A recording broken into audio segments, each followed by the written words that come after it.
চেন্নাইয়ে কাজ করতে গিয়ে মৃত্যু পরিযায়ী শ্রমিকের। মৃত শ্রমিকের নাম প্রশান্ত লোহার। বছর 53 প্রশান্ত লোহার চেন্নাইতে সুতো তৈরির কারখানায় কাজ করতেন। দুর্গাপুর নগর নিগমের 27 নম্বর ওয়ার্ডের ভ্যাম্বে কলোনির বাসিন্দা। অসুস্থতার কারণেই তার মৃত্যু বলে পরিবার জানাচ্ছেন। ওনার লোন ছিল, ওর জীবনে লোন আছে, 1 লাখ টাকা লোন নিয়েছিল। আমার দিদির যখন অসুখ করেছিল তখন এরকম অভাবে সেই জন্য লোন নেওয়া হয়েছিল।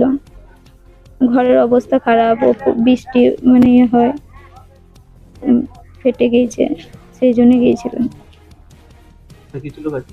তামিলনাড়ু সুতোর। পরিযায়ী শ্রমিকের মৃত্যুর কারণে শোকের ছায়া এখন ভ্যাম্বে কলোনিতে। শনিবার সকালে প্রশান্ত বাবুর মৃতদেহ বাড়িতে আনা হয়। কোথায় গেছিলেন কাজে?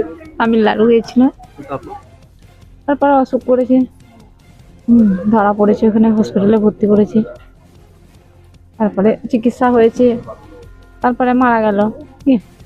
ব্রেন টোপ হয়েছিল, টিমার হয়েছিল, জন্ডিস হয়েছিল। এখানে কাজ পাইনি? না, এখানে কাজ বাইরেই থাকতো, বেশি বাইরেই কাজ করতো। মানে কিসের কাজ করতে? সুতোর ফ্যাক্টরি। দুর্গাপুর থেকে অনুরাধা সেনগুপ্তর রিপোর্ট, খাঁটি খবর।